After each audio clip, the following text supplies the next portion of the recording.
Good morning everyone. Hi Urvi.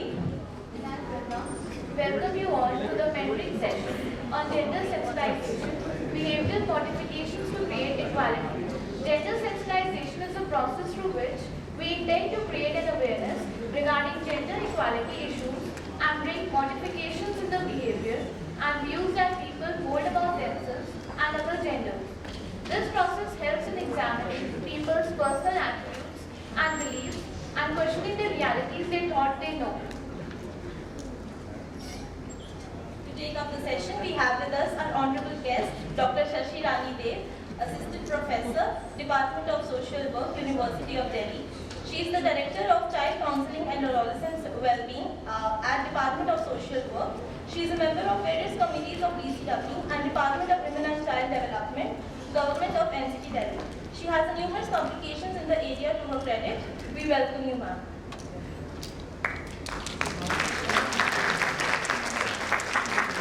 We would like to welcome our esteemed mentor, Professor Dr. Rashmi Khurana Nagpal ma'am, Additional Director and DME Law School. We also have with us Dr. Swati Jain, Associate Professor and Faculty Coordinator, Mentoring Cell, DME. We would like to request our Additional Director to kindly welcome our honorable guest with a planter.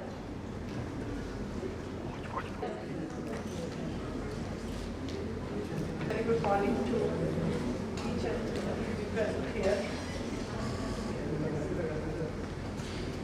I said a very good morning to everyone at the back specifically. Good morning, ma'am. A very warm welcome, warm and hearty welcome to Dr. Shashi Rani Dev, who's been kind enough to accept our invitation to be here with us today. As George Bernard Shaw once said, if you have an apple and I have an apple, we share the apple, then you have one apple, I have one apple. But if it is an idea, you have an idea, I have an idea, sharing the idea would mean you will have two ideas, I will have two ideas. So this is the theme for today.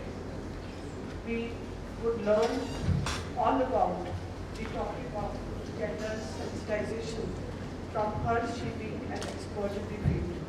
Equally warm welcome to all of you to be with us today for a different topic which is not a classroom teaching. When we talk about the curriculum of law, everybody will get good marks, I'm sure. But all these sessions which are a part of the good law schools will not be after you pass out as a student. These are absolutely precious and valuable for you to listen to any dignitary who has the expertise in the field and is with us today, ma'am is with us today. So I'm equally grateful to Dr. Jain to having conducted this session. She's been working hard on the mentoring part. Mentoring would mean from now on, that or ERP, we have your entire record starting from the day you enter a law school and till the day you pass out. Everything is being mentored in such a way that your entire record is with us, including marks, internship and everything.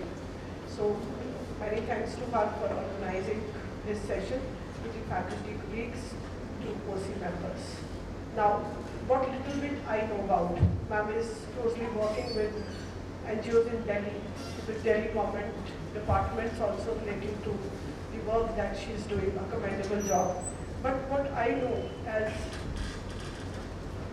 a simple common man is that this is much inherent in the society. We learn this differentiation of gender from the childhood. If I talk about a belly dancer, a male belly dancer, I think many of you would laugh at it. Right? That used to be around 20 years back. Anybody interested in cooking, any boy, I think the girls would laugh at it. Now that is not there. Like girls, boys also take up cooking as a profession, hotel management as a profession. So the things have much changed. But basically, we learn it from the society. A small example which is very lively, I will narrate it to you. I was present in one of the occasions where a small ballet you would have heard of the schools. There was a hurdle race competition with the students of around 4 years of age, but we pre-nursery or nursery. The hurdle race was very interesting as a part of school's annual program. Very interesting, the students had to cross, the small toddlers had to cross different kind of hurdles. And there was no gender discrimination. The boys and the girls ran together in a group of 10.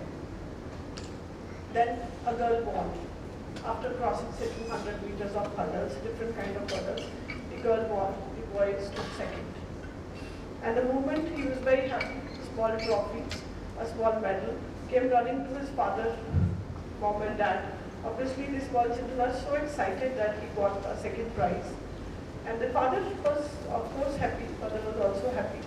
But at the same time, the first remark that came from father is, बहुत अच्छा किया पर क्या किया तुम तो लड़की से हार गए. So this is a son of a boy who is just 4 years, right? And the girl who won is also 4 years. So I think we did not think of that what are we giving to the child. Everything should be caliber based, your own knowledge, your own effort. The girl would have put in a little more effort, so she won. But that doesn't mean the boy did not put up the effort. But this is the general remark that comes from unknowingly. It is not intentional that the parent would have remarked, but this is quite unintentionally that we create this gender disparity from the childhood. तो लड़की से हार गए is not to be for a 4 years old child, which will go on. This is meant for a girl. Adorable would be a girl. Strong would be a boy. Right? Sweet would be a girl. And little can be a boy. This is that we create images using the words or using such remarks. So this needs to be like the theme of today, and I will take up in detail, being an expert in the field. So my good wishes to all of you, and thanks to ma'am once again. Thank you. Thank you. Now we would like to invite our guest, Dr. Shashi Rani Dev, to take up the session. So very good and warm noon. It's afternoon now. It's post morning. So thank you so much. First of all, I would like to express my thanks to Dr. Rashmi Khurana Nagpal and Dr. Swati Jain, who given me this opportunity to express my views on gender and gender equality with you all. And I believe that you all are torch bearers. You are? Yes or no? Yes. You are in the law subject, you know. So you are in the first year or second year?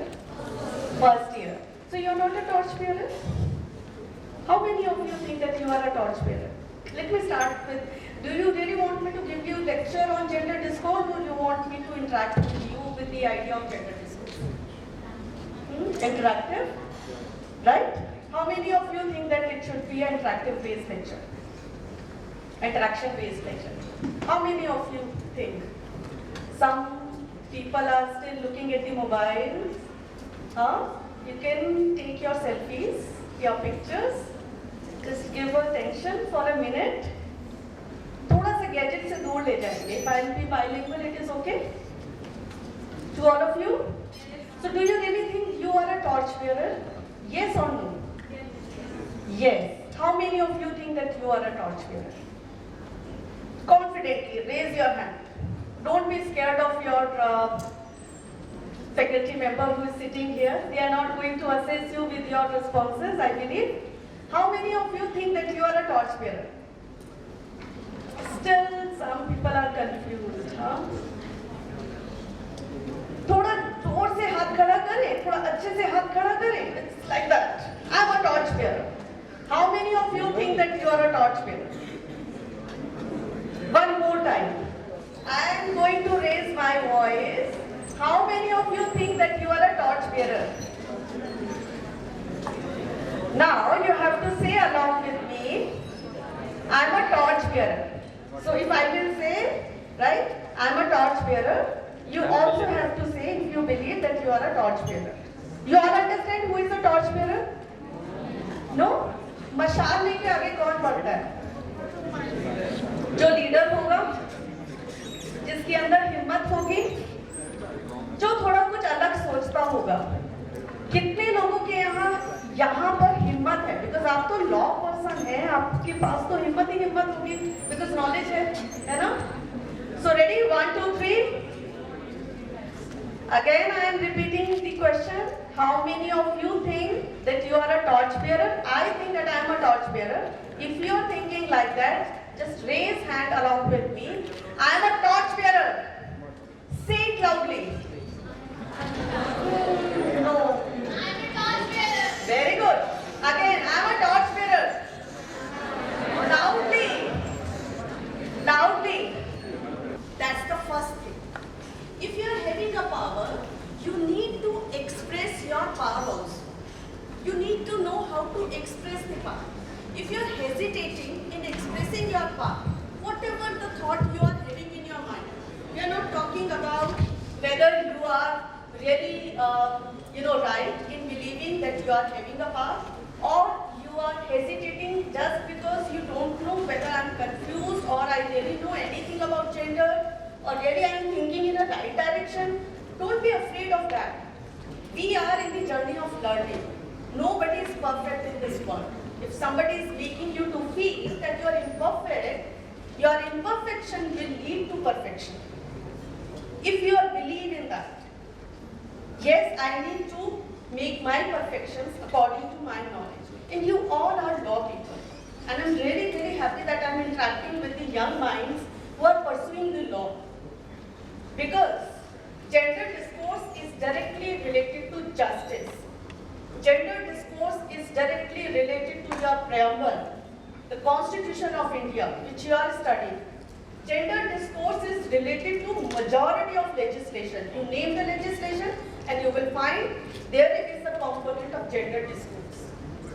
You will need to learn, you have to learn where you are going to apply your knowledge of law. You are going to apply your knowledge in the field that is called society. You are going to apply your knowledge onto the human beings.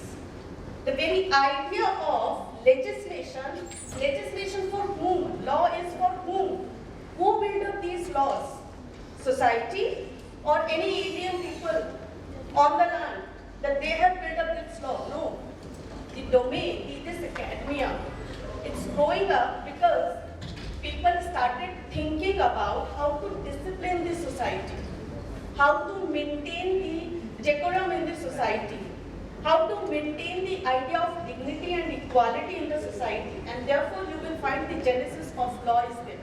Why we need to have legislation?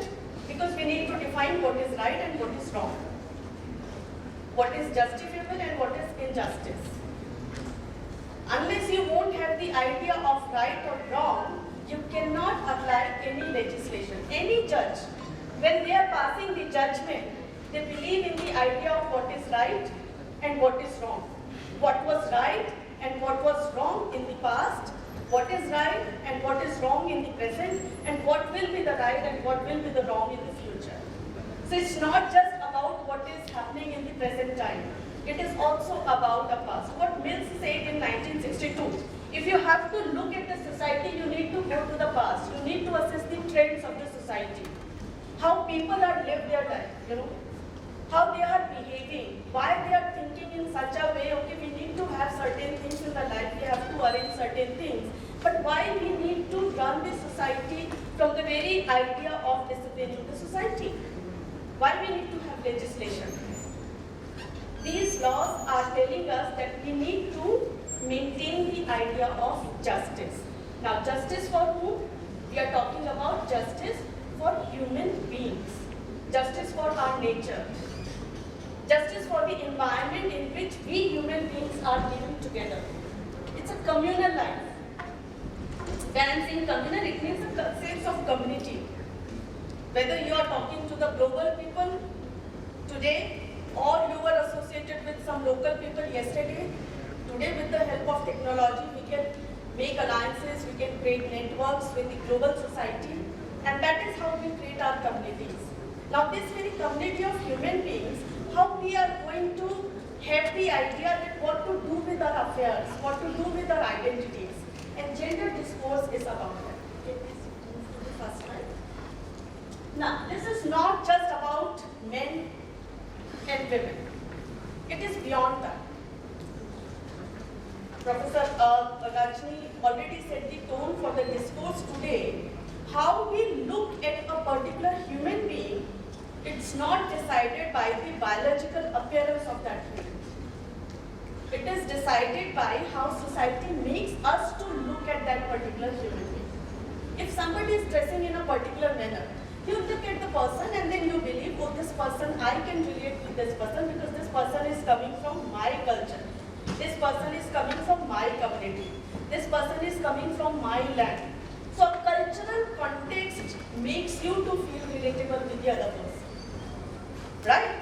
If you don't feel related with the other person, whether it's a food, it's clothing, it's language, or it's something else, you feel alienated, you feel separated, you feel that this person don't belong to me. So that's just about the thought.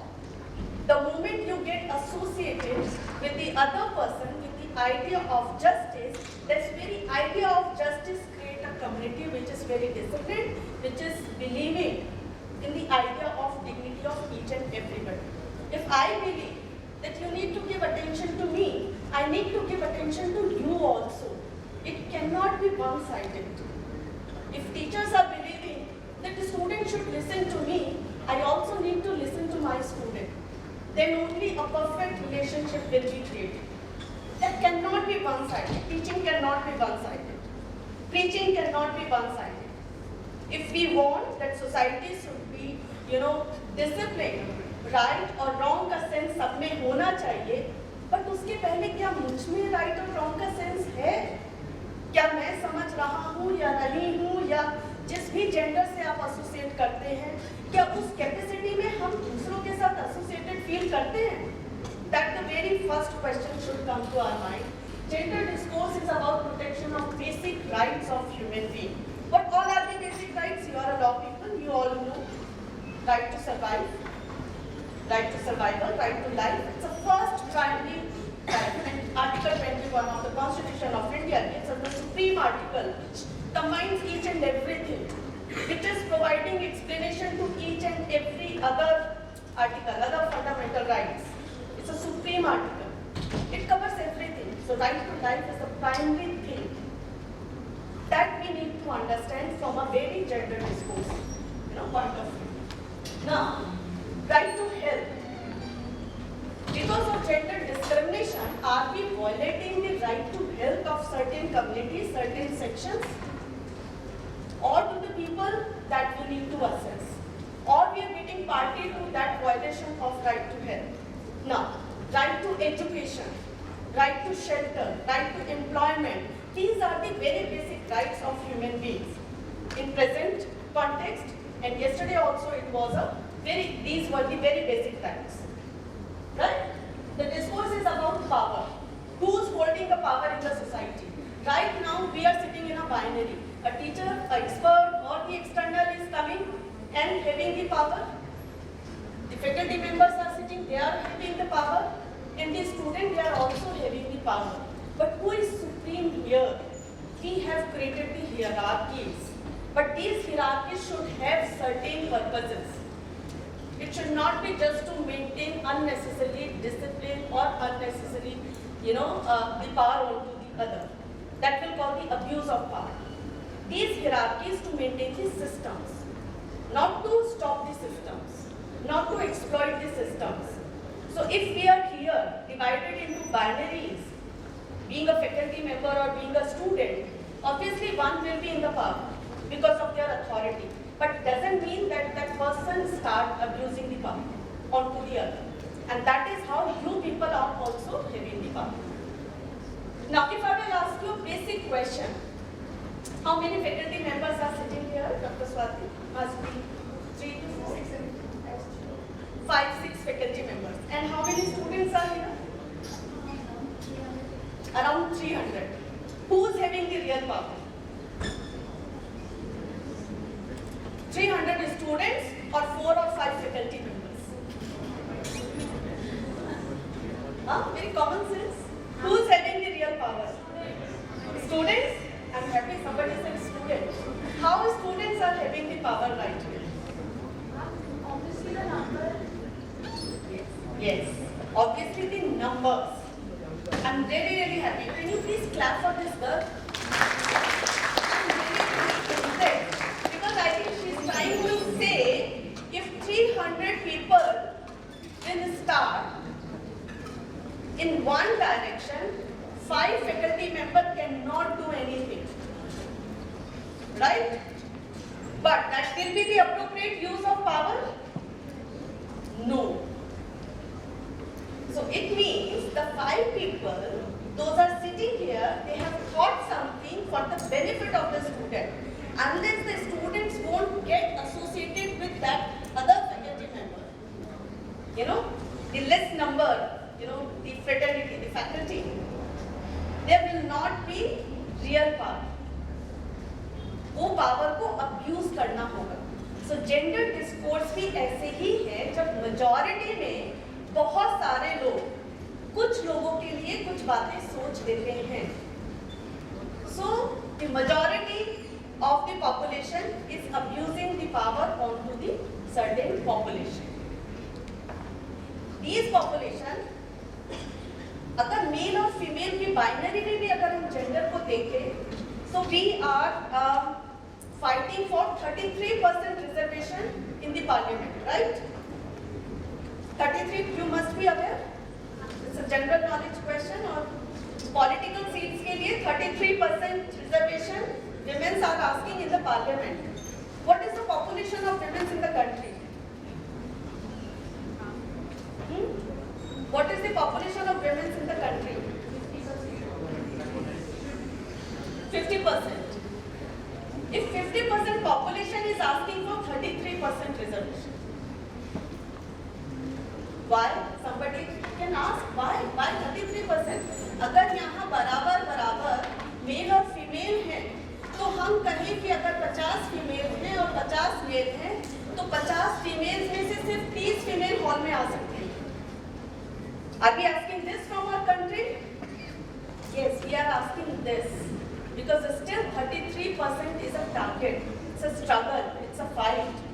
We are not asking the 50%, the complete 100% reservation for the women, but we are asking just 33% because वो भी difficult है.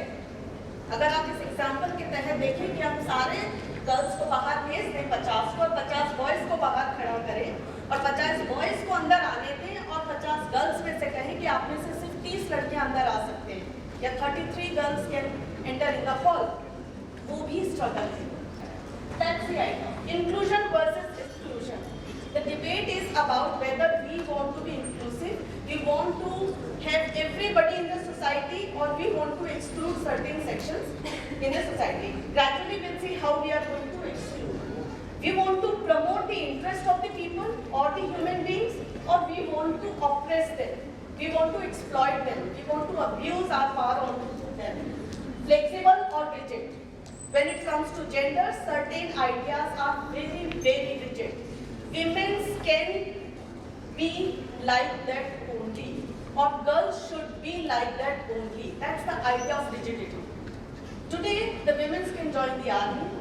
Today, women can be in the medical field. Today, women can be in the technological field. Or today, women can be in academia or many other fields. But again, primarily, taking care of home is whose responsibility? It's a women's responsibility. Taking care of the children is whose responsibility? It's a women's responsibility. What Amrit Sen is talking about unpaid care, which is not calculated by the economists worldwide. We are not talking about the 3 times greater than or more than the men, the women is contributing in the economy. But she is not paid for that. Have you ever gone to the agricultural field? You must have seen the person is working over there, maybe a male or a female, but male is getting a different kind of wages than the female. Though the labor code is suggesting or the labor legislations are suggesting that the minimum wage should be equal for each and everybody, irrespective of their gender. But still females are getting less than what males are getting. That's the idea of flexible versus rigid, partnership versus ownership. Have you heard about the Chandrachud's judgment about that the women is not a property of a man? You all must be learning the judgments. You are a law people, so you all must be learning the judgments. You must be getting the, the prominent judgments to read and infer from that what you want. So Chandrachud's judgment said about adultery that women is not a property of men. So it's about owning the body, the sexuality, the mind, and the very existence of a woman. So if we go by this idea, then we are promoting the injustice. Equality versus inequality. You want to have the equality or you want to proceed further with the idea of inequality. That you know better than me because you are a law people. Justice versus injustice. Everything covered under the, what do you understand about justice? It's about basic freedom, liberty, the sense of existence, and the very idea of fraternity, which is written in the preamble.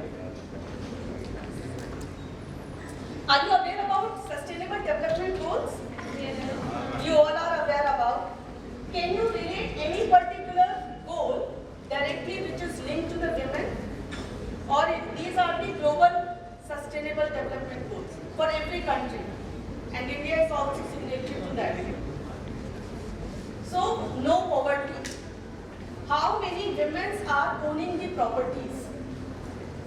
You can go and assess your own family. In your family, how many women are owning the property? What property is on their name? So no poverty, zero hunger. How many women are anemic in the country? Do you have the data? Primarily NFHS 5 is released. How many women are anemic? I'm going to share with you all. Good health and well-being, that is again directly related. And reduce inequalities, the 10, goal number 10, that is again a very important goal. Next slide please. So we need to see whether in these global discourses, we as Indians, we are able to relate with sustainable development goals or not. Or we are still practicing the oppressive practices which are leading to mental health issues, or multiple marginalization. Next slide, please. Next. We are talking about the biological processes, or we are talking about the social idea of gender. These are the gender roles. You all are aware that what are the genders. The men are expected to drive. Women are expected to sit along with the men. Women are expected to cook. Men are expected to eat. Now just if I will ask you to just imagine there is a sweet morning, very peaceful morning. The person is sitting on the sofa, reading a newspaper, asking the eyeglasses from the other person at home and asking a cup of tea. Who must be that person? Men or women? Who is sitting on a sofa? Men. And who is preparing the tea in the kitchen?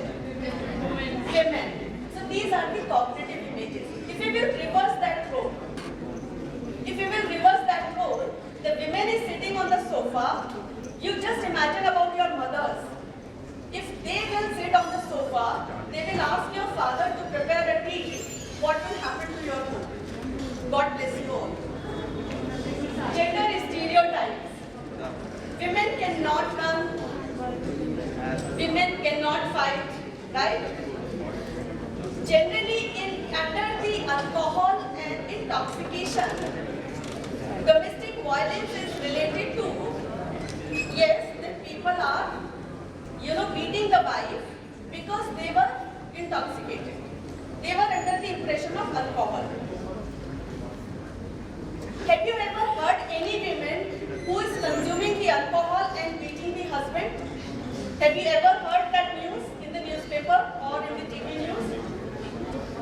Why only men is consuming the alcohol is beating the wife? Again, it's a gender discourse. Who is abusing the power? Who is not ready to, accept that they are abusing the power? So masculinity, patriarchy is directly related to gender equality. And when I'm saying patriarchy, it is nothing to do with men only, it is the women also who believe in the power of the men or believe in the abuse of power onto the men or onto the women. The very idea of honor killing, it is coming from a patriarchal mindset. The very idea of attacking onto the youth if they choose a partner to live with them is coming from a patriarchal mindset, not allowing the youth to go by their idea. Your constitution, your legislation, your law of the land is allowing to have a living relationship, but your family does not. Why? Because there are stereotypes in the society. They don't look at the youth as per their need and as per their freedom and as their right to choose their own partner. You might choose your friend from any religion, from any caste, but you are not allowed to get married with the same person. When it comes to marriage, you will choose a person who is coming from your own caste, from your own religion and from your own land. That's the idea of inequality. In 1916, the first time when the architecture of the Constitution of India, Dr. B.R. Ambedkar presenting in the column in the New York, the paper related to caste in India, he talked very first time about the sexuality of the women. How women's wombs are being used to maintain the caste system. I'm just providing you certain data. If you just look at globally, more than 730 million women experience some form of gender violence. Low and lower middle income countries are disproportionately affected. Women aged 15 to 49 years, least developed countries have 37% prevalence. Now this 15 to 49%, we all come under the youth. In India, the majority of population is of youth. You all know. We are contributing in the economy, we are going to contribute in the economy, but this very particular age is being impacted because of the violence. US reported increase in cases by 42% from 16 to 18. Next slide please. WHO says about 1 in 3, 35% women worldwide have experienced either physical or sexual intimate partner violence. You must have heard about Shata Walker case right now, in the past. You must have heard about many other cases, those were in the relationship and they were being attacked by the other partner. Do you know, the ministry says, the report says 95% of abuse is happening from the very known person of the family, the close person of the family. And 95% crime, the abuses, all sexual abuses are happening within the four walls of the family. It's a ministry data. It's not somebody's independent organization is producing that data. It's a government data. All sexual abuse. Now, if this is the case, who is abusing the power onto the women? Or onto the other gender? Or onto the children? The person who is holding the power. Who can misuse that power. Next.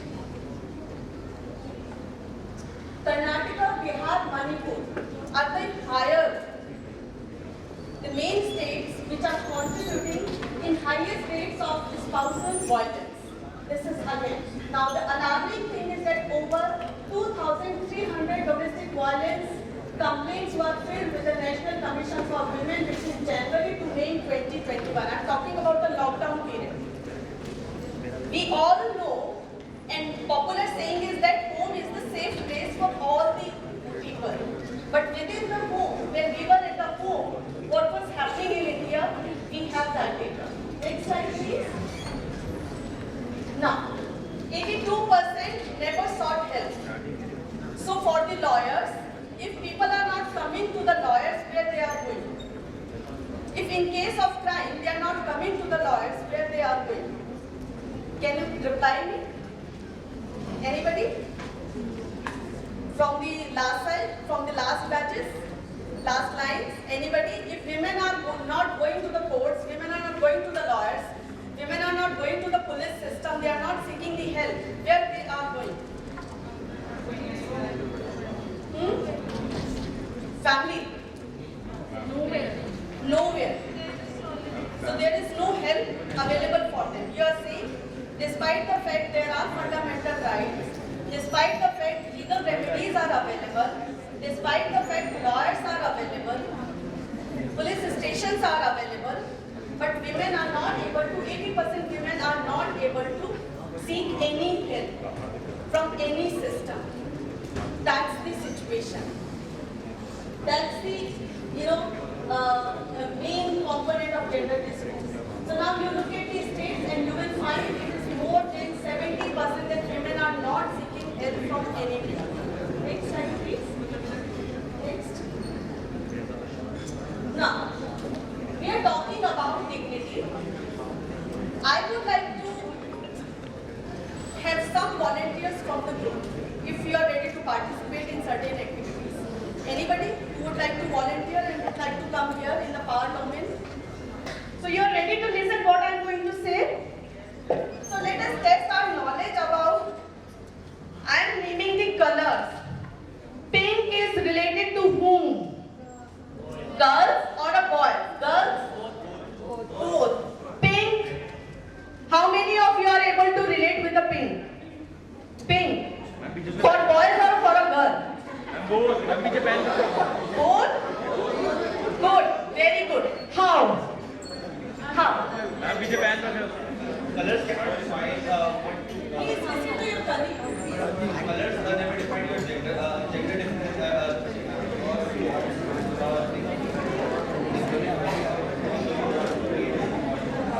Very good. Okay. So he is saying color cannot define the gender or male or female, the strength of a male or female. Now, prenatal test. How many are aware about this term? Prenatal test? Preconception test or the sex determination? How many of you are aware? You all are aware? And there is a legislation also related to that. What is called? PCPA.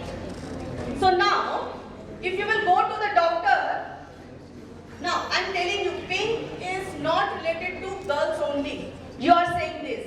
We all progressive people think like that. But in rural areas, in suburban areas, in metro cities also, if you will conduct a research, you go to the clinic and you will ask the doctor to conduct an ultrasound onto the pregnant women. They will declare the sex of the child with color. It is not you who choose the color. It is the society who is promoting that color. Now just go to the malls, go to the market, what you will find? Majority of women dresses are in pink. Majority of male dresses are in blue. So your market is also deciding or promoting, but there are promotive ideas also. So that society proposed that idea of pink or blue, and that's a stereotype. That's the idea of identification of DTC buses. Yeah, pink scope or the pink ticket. Delhi government launched an idea of pink ticket.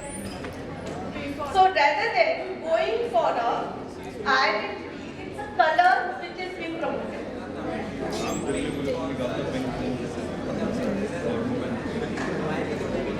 Okay, that's the idea of human rights. You are talking about nothing is perfect, we can discuss it. Acha, playing with dolls. You imagine whom? Playing with dolls. Boys or girls?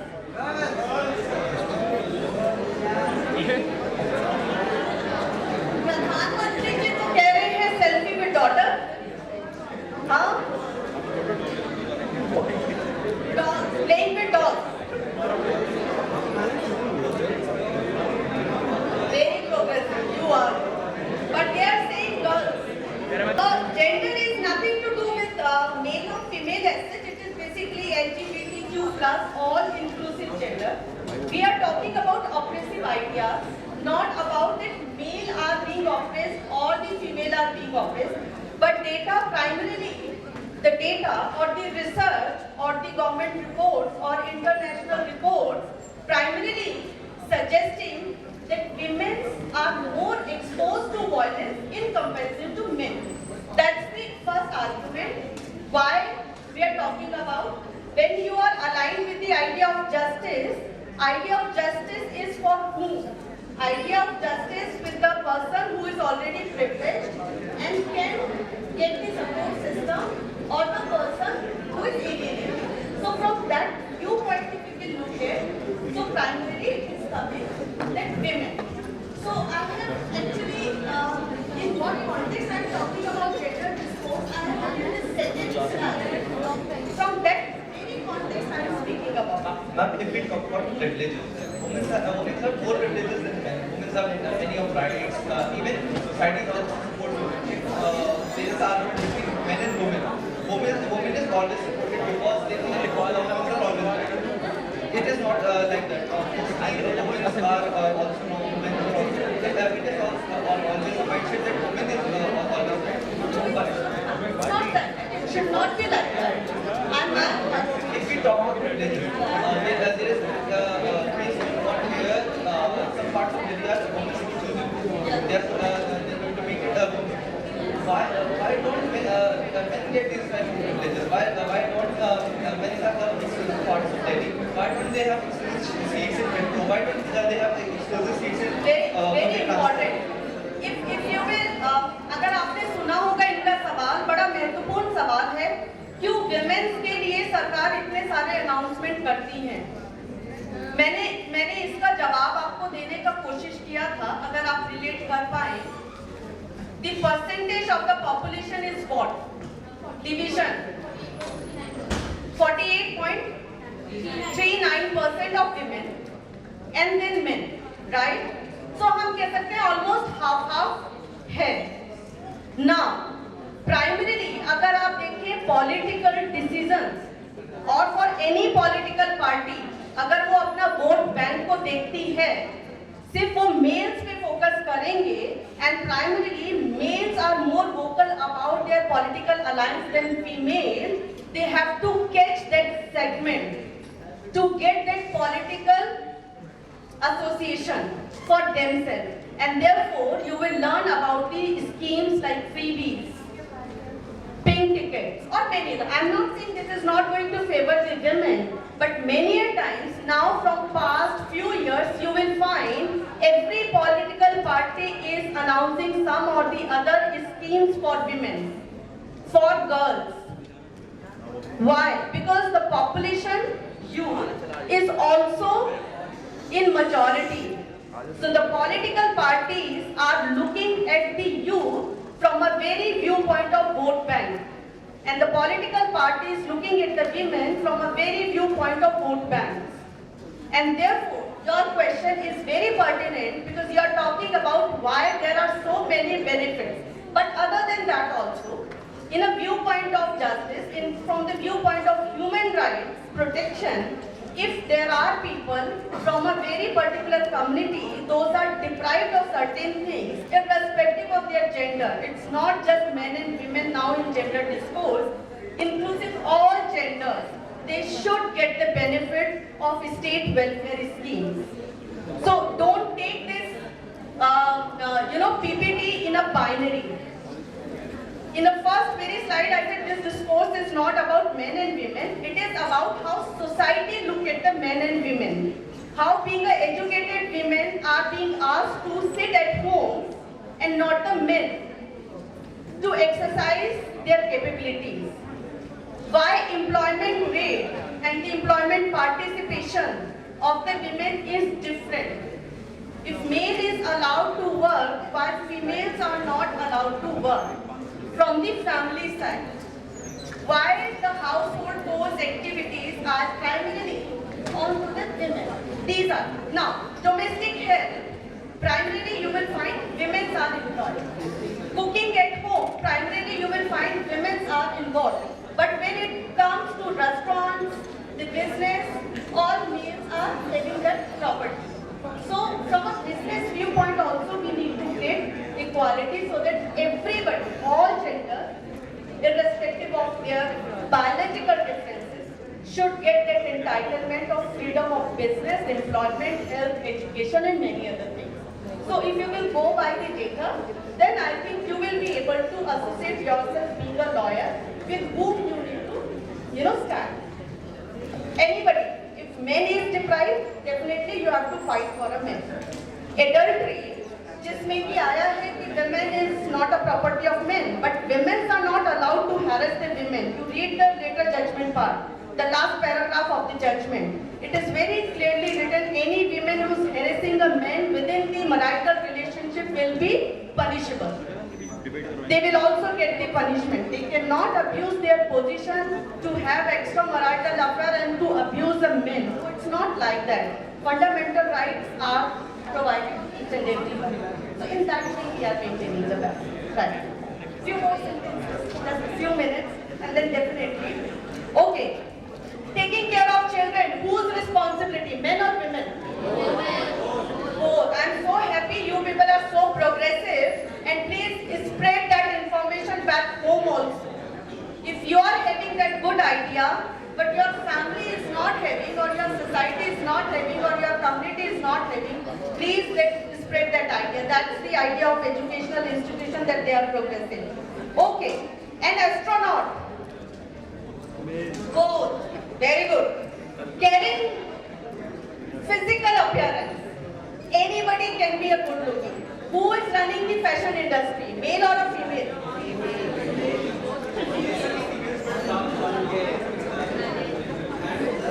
Fashion industry. Both are running. Okay, very good. Okay. Auto rickshaw drivers. How many women you have seen?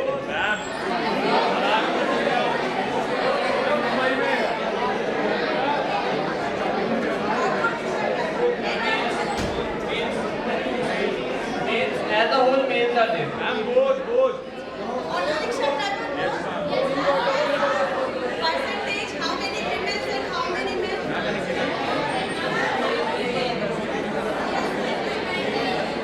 10%. If everybody will speak, nobody will listen. One last one. And then okay.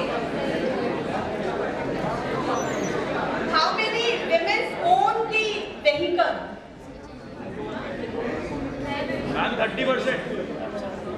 Any source of this data?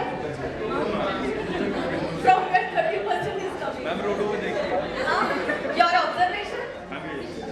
Good observation. Very rare.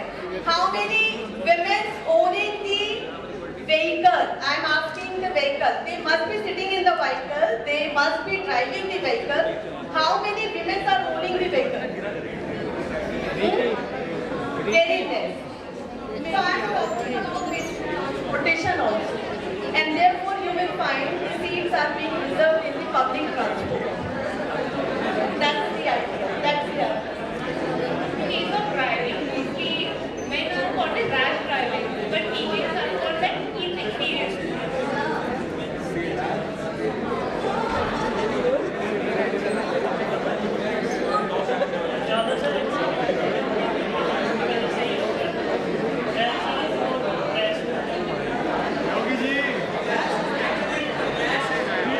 Okay. So, last line from my side. Last line, the last line.